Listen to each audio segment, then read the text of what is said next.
Packers at Browns. Packers minus 8.5 is the spread. Game total 41.5. Splits on this guy. I can probably tell you where they're at. Oh no, 59% of the bets in the spread coming in the Browns. 84% of the bets in the total coming to the under, and 98% of the bets on money line coming in the Packers. Okay.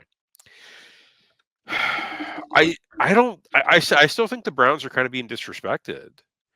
They've had a tough start to the season. They opened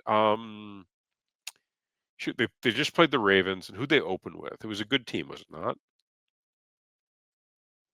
Yeah, I'm trying to think about who it was. Yeah, I can't remember who they played in week 1, but it was a solid team. Browns schedule. If I could type. Week 1 for the Browns was Cincinnati. okay. So they opened with 2 divisional games, which is not tough spot to be in. And now they get to come back home and they get the Packers again. Tough schedule. I thought they were weren't they yeah, they drafted in the top 5, did they not? Shouldn't they get a softer schedule than this? Um, that being said, I don't think they're that bad. I think that defense can show up here. I don't like the Packers on the road. I love the under here. I think both of these teams are going to struggle to score.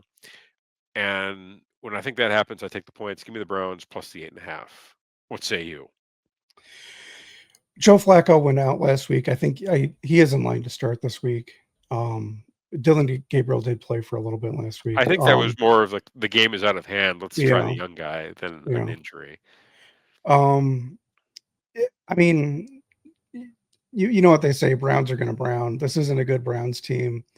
Um, I'm going with the Packers minus 8.5. I mean, that Packers defense on Thursday night looked amazing against a good Commanders offense. And man, look, I think Joe Flacco looks the same as he did in the Colts when he was at the Colts. I don't think he's a top tier quarterback anymore. They don't have any other answers there. Um, I don't see why there's any reason why the Packers don't cover the 8.5 against a bad Browns team. Okay. Because that Browns defense is going to show up. No, it's not.